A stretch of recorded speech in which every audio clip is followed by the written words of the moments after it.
ಬ್ರಾಂಚಿ ಇವತ್ತು ನಾನು ಅದ್ಭುತವಾದಂಥ ಒಂದು ನಮ್ಮ ಅಗ್ರಿಕಲ್ ರೈತ ಬಾಂಧವರಿಗೋಸ್ಕರ ಒಂದು ಅದ್ಭುತ ಪ್ರಾಡಕ್ಟ್ ಅದ ಹೈಡ್ರೋಜಲ್ ಯಾವ ಥರ ವರ್ಕ್ ಮಾಡುತ್ತೆ ಅನ್ನೋ ಬಗ್ಗೆ ವಿವರಣೆ ಮಾಡೋಕ್ಕೆ ಇವತ್ತು ಇಷ್ಟಪಡ್ತೀನಿ. ಹೈಡ್ರೋಜಲ್ ಅಂದ್ರೆ ಇದು ಪೊಟ್ಯಾಶ್, ಸಾವಯವ ಪೊಟ್ಯಾಶ್ ಇರೋದು. ಈಗ ನಾವು ಸಾವಯವ ಪೊಟ್ಯಾಶ್ ಇರೋದು ಭೂಮಿ ಒಳಗಡೆ ಅದನ್ನು ನಾವು 1 ಇಂಚ್ ಒಳಗಡೆ ಇಟ್ಟಾಗ ಅದು ನೀರನ್ನು ತನ್ನ ಕೆಪಾಸಿಟಿಗಿಂತಲೂ 500 ಪಟ್ಟು ಜಾಸ್ತಿ ನೀರನ್ನು ಹಿಡ್ಕೊಂಡು ಆಮೇಲೆ ನಿಧಾನವಾಗಿ ಶಾಖ ಹೆಚ್ಚಾಗ ಬಿಡ್ಕೋತ ಬರುತ್ತೆ. ಆ ರೀತಿಯಿಂದ ನಮ್ಮ ಭೂಮಿ ಯಾವತ್ತೂ ತಂಪಾಗಿರುತ್ತದೆ. ಅದಕ್ಕೋಸ್ಕರ ನಾನು ಇವತ್ತು ಒಂದು ಡೆಮೋ ಮಾಡಿ ತೋರಿಸ್ತೀನಿ. ಹೈಡ್ರೋಜಲ್ ಈ ಥರ ನಾವು ನಮ್ಮದು ಸಾಸಿವೆ ಕಾಳು ಅಂತ ಸಣ್ಣ ಪ್ರಾಡಕ್ಟ್ ಇರುತ್ತೆ. ಇದನ್ನು ನಾನು ಈಗ ಭೂಮಿಗೆ ಹಾಕ್ಬೇಕಾದ್ರೆ ಯಾವ ಥರ ಇದೊಂದು ಭೂಮಿ ಅಂತ ತಿಳ್ಕೊಳ್ಳೋಣ. ಇದಕ್ಕೆ ಒಂದು ಗ್ರಾಮಿಂದ 4-5 ಗ್ರಾಮ್ವರೆಗೆ ನಾನು ಹಾಕ್ತೀನಿ. ಈ ಥರ ನೀರನ್ನು ಒಳಗಡೆಯಿಂದ ಅದು ಅಬ್ಸರ್ವ್ ಮಾಡಿಕೊಂಡು ತನ್ನ ಗಾತ್ರಕ್ಕಿಂತ 500 ಪಟ್ಟು, ಆಮೇಲೆ 500 ಪಟ್ಟು ಆ ನೀರನ್ನು ಹಿಡ್ಕೊಳ್ಳೋಂಥ ಕೆಪಾಸಿಟಿ ಈ ಹೈಡ್ರೋಜಲ್ ಕಾಳುಗಳಿಗಿರುತ್ತೆ.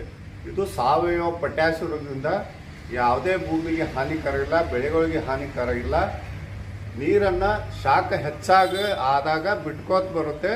ಆ ರೀತಿ ಭೂಮಿನೇ ತಂಪಾಗಿಡೋಕ್ಕೆ ಈಗ ನೋಡಿ ಇದು ಗಾತ್ರ ಹೆಚ್ಚಾಗಿ ಒಂಥರ ಜಲ್ ಫಾರ್ಮೇಷನ್ ಆಗ್ತಾ ಇದೆ.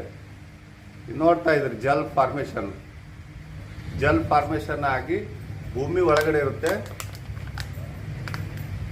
ಇಷ್ಟು ಗಟ್ಟಿಯಾಗಿ ತನ್ನ ಭೂಮಿಯಲ್ಲಿ ಇರೋದ್ರಿಂದ ನಮ್ಮ ಭೂಮಿ ತಂಪಾಗಿರುತ್ತೆ. ಇದು ಮುಟ್ಟು ನೋಡೋದು ತಂಪು ಇರ್ತೈತ್ರಿ. ಈಗ ಮುಟ್ಟು ನೋಡ್ಬೋದು ನಾವು. ಯಾವಾಗ ನಾವು ಶಾಖ ಹೆಚ್ಚಾಗುತ್ತೆ ಆವಾಗ ಇದು ಕಾಳುಗಳು ಒಂದೊಂದಾಗಿ ಓಪನ್ ಆಗಿ ನೀರು ಬಿಟ್ಟು ಮತ್ತೆ ನಾವು ನೀರು ಬಿಟ್ಟಾಗ ಮತ್ತೆ ಉಬ್ಬುತ್ತೆ. ಆ ಥರ ಒಂದು ನೀರಿಂದ ಇನ್ನೊಂದು ನೀರಿಗೆ ನಾವು ಮೊದಲು 8 ದಿನಕ್ಕೆ ಬರ್ತಿದ್ರೆ ಇದು 16 ದಿನಕ್ಕೆ ನೀರನ್ನು ನಾವು ಕೊಡ್ಬೋದು. ರೈತರು ಯಾರಿಗೆ ನೀರಿನ ಅವಶ್ಯಕತೆ ಬಹಳ ಕಡಿಮೆ ಇದೆ, ನೀರು ಬಹಳ ಕಡಿಮೆ ಇದಾವೆ ನಮ್ಮಲ್ಲಿ ಅಂಥವ್ರಿಗೆ ಇದೊಂದು ವರದಾನ ತಿಳ್ಕೊಬೋದು. ಹೈಡ್ರೋಜಲನ್ನು ನಾವು 1 ಎಕರೆಗೆ 2ರಿಂದ 3 ಬ್ಯಾಗನ್ನು ಯೂಸ್ ಮಾಡಿದ್ರೆ ಬಹಳ ಅದ್ಭುತ. ಈಗ ವಾಣಿಜ್ಯ ಬೆಳೆಗಳಾದರೆ ಆ ಗಿಡಗಳ ಮ್ಯಾಗ ಒಂದು 20ರಿಂದ 25 ಗ್ರಾಮ್ ಹಾಕ್ಬೋದು. ಇಷ್ಟು ಹೇಳಿ